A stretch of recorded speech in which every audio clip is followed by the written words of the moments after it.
Assalamualaikum warahmatullahi wabarakatuh.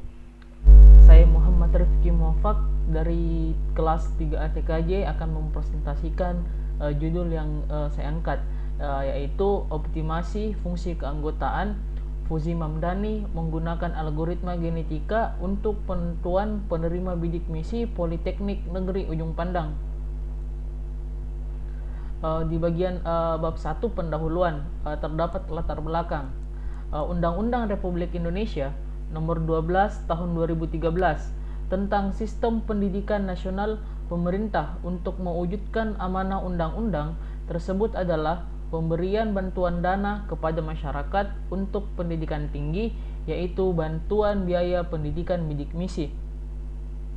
Bantuan biaya pendidikan ini diberikan karena masih banyak lulusan SMA, SMK, MA atau sederajat tidak mampu untuk melanjutkan pendidikan ke jenjang yang lebih tinggi karena faktor keterbatasan ekonomi orang tua, padahal mereka mempunyai potensi akademik yang baik.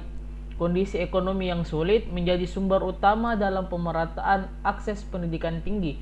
Bagi mereka, pendidikan tinggi adalah sesuatu yang tinggi untuk dapat diakses. Biaya kuliah tinggi adalah beban bagi mereka yang tidak mampu secara ekonomi. Oleh sebab itu, penyelenggara program bidik misi adalah salah satu bantuan biaya pendidikan dari pemerintah melalui Kementerian Riset Teknologi dan Pendidikan Tinggi. Untuk program bidik misi memiliki tiga prinsip yaitu 3T: tepat sasaran, tepat jumlah, dan tepat waktu. Selanjutnya, masih dalam latar belakang, syarat prestasi bidik misi ditunjukkan untuk menjamin bahwa penerima bidik misi terseleksi dari yang benar-benar mempunyai potensi dan kemauan untuk menyelesaikan pendidikan tinggi, sehingga bidik misi diprioritaskan dari calon penerima yang mempunyai kekuatan ekonomi yang rendah.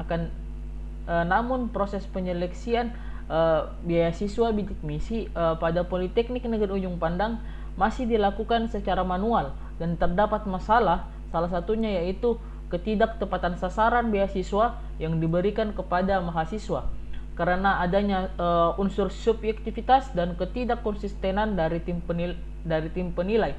Dari permasalahan ini tentu sudah melanggar tiga prinsip bidik misi yang telah saya sebutkan tadi, yaitu tepat sasaran, tepat jumlah, dan tepat waktu.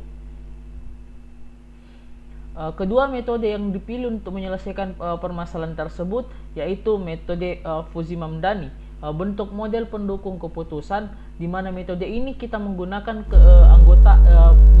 menentukan fungsi keanggotaan masih berdasarkan pada persepsi manusia, yakni berdasarkan persepsi para ahli dalam masalah pemilihan beasiswa. Sedangkan untuk metode algoritma genetika merupakan suatu bentuk tipe evolution algorithm yang paling populer karena kemampuannya untuk menyelesaikan berbagai masalah kompleks, sehingga diharapkan dengan menggunakan metode algoritma genetika dalam mengoptimasi fungsi keanggotaan Fuzzy Mamdani. Selanjutnya, bagian rumusan masalah. Di bagian rumusan masalah yaitu yang pertama, apa yang menjadi penyebab ketidaktepatan sasaran beasiswa bidik misi Politeknik Negeri Ujung Pandang yang diberikan kepada mahasiswa. Yang kedua, bagaimana metode Fuzzy Mamdani dan metode algoritma genetika kita terapkan pada kasus penerima beasiswa. Tujuan dari penelitian tersebut tentunya kita ingin mengetahui penyebab ketidaktepatan sasaran beasiswa bidik misi Politeknik Negeri Ujung Pandang yang diberikan kepada mahasiswa. Setelah itu, kita ingin mengetahui metode Fuzzy Mamdani dan metode algoritma genetika pada kasus penerima beasiswa. Manfaat penelitian: mengetahui penyebab ketidaktepatan sasaran beasiswa bidik misi Politeknik Negeri Ujung Pandang yang diberikan kepada mahasiswa. Mengetahui metode Fuzzy Mamdani dan metode algoritma genetika pada kasus penerima beasiswa.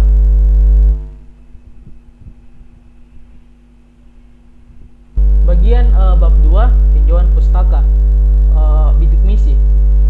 misi adalah salah satu program pemerintah yang merupakan bentuk kepedulian pemerintah kepada masyarakat dengan mempertimbangkan utamanya adalah kemampuan ekonomi di bawah rata-rata atau ekonomi rendah.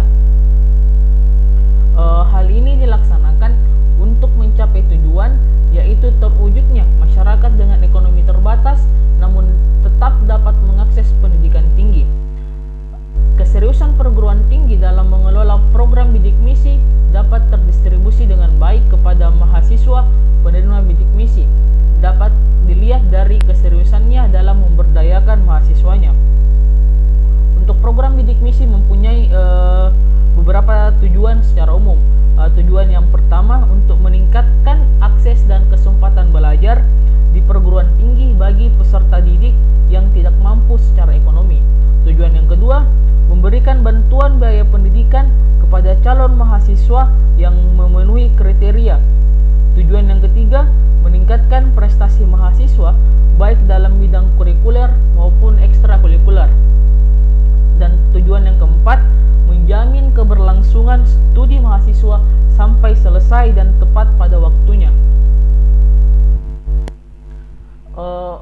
Logika Fuzzy.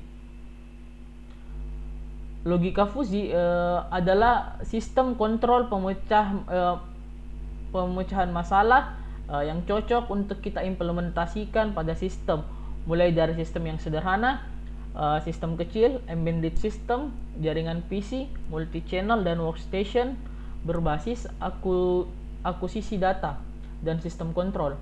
Dalam logika Fuzzy memungkinkan nilai keanggotaan berada di antara 0 atau 1. Artinya bisa saja suatu keadaan itu ya dan tidak, benar dan salah, baik dan buruk secara bersamaan, namun besar nilainya tergantung pada bobot keanggotaan yang dimilikinya.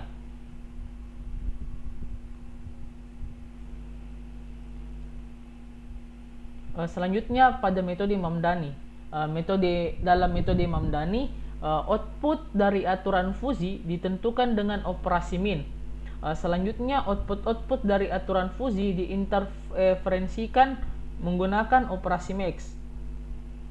Oleh karena itu, metode Mamdani juga disebut dengan metode min-max inference. Logika Fuzzy Mamdani merupakan salah satu metode yang sangat fleksibel dan memiliki toleransi data yang ada. Fuzzy Mamdani memiliki kelebihan, yakni intuitif, diterima oleh banyak pihak. Dalam metode Mamdani terdapat metode centroid. Pada metode ini, solusi Kripps diperoleh dengan cara mengambil pusat rata-rata terbobot W dari N Fuzzy set. Secara matematis dapat dituliskan dengan rumus sebagai berikut. Untuk metode penegasan center of reference atau centroid merupakan metode yang paling banyak digunakan dalam sistem Fuzzy dan kontrol Fuzzy. Secara komputasi, metode ini lebih mudah dan masuk akal. Untuk metode Mamdani yang kedua ada metode bisektor. Nah, pada metode ini output Kripps diperoleh dengan cara mengambil nilai pada domain Fuzzy yang memiliki nilai keanggotaan setengah dari jumlah total nilai keanggotaan pada daerah Fuzzy, atau dapat ditulis sebagai rumus berikut. Yang ketiga terdapat metode min of maximum. Pada metode ini solusi Kripps diperoleh dengan cara mengambil nilai rata-rata domain yang memiliki nilai keanggotaan maksimum. Yang keempat, metode largest of maximum. Pada metode ini solusi Kripps diperoleh dengan cara mengambil nilai terbesar dari domain yang memiliki nilai keanggotaan maksimum. Selanjutnya yang terakhir terdapat metode small of maximum. Pada metode ini solusi Kripps diperoleh dengan cara mengambil nilai terkecil dari domain yang memiliki nilai keanggotaan maksimum.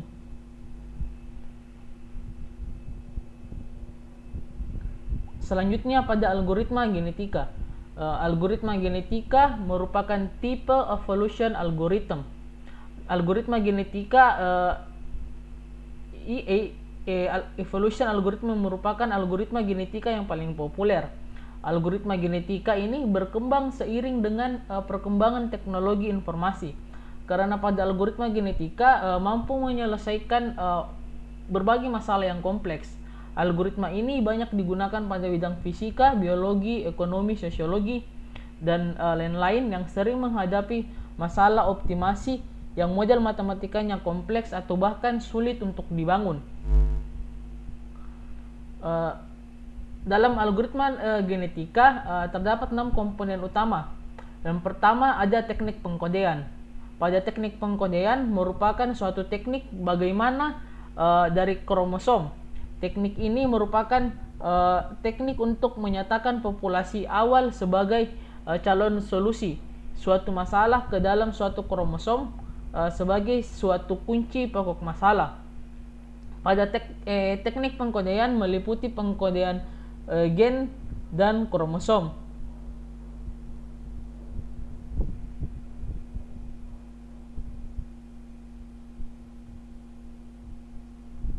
Selanjutnya yang kedua ada prosedur inisialisasi.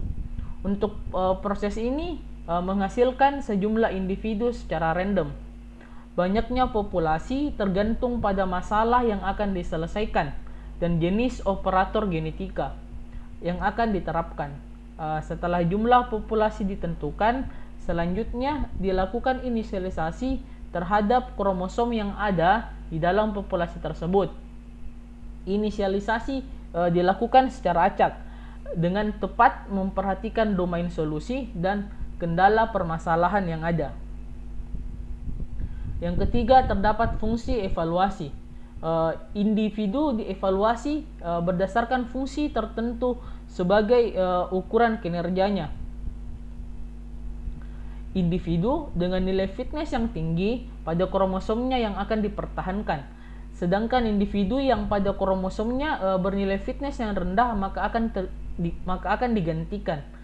Fungsi fitness tergantung pada permasalahan tertentu dan representasi yang digunakan. Yang keempat, seleksi. Seleksi yang digunakan dalam penyeleksian algoritma genetika yaitu teknik turnamen selection. Adapun teknik turnamen selection ini digunakan karena efisiensi dan kemudahan implementasinya. Untuk turnamen selection adalah seleksi genetika yang paling populer. Dalam turnamen selection, individu dari keseluruhan populasi bersaing satu sama lain. Individu dengan nilai fitness tertinggi menang dan dipilih untuk diproses lebih lanjut.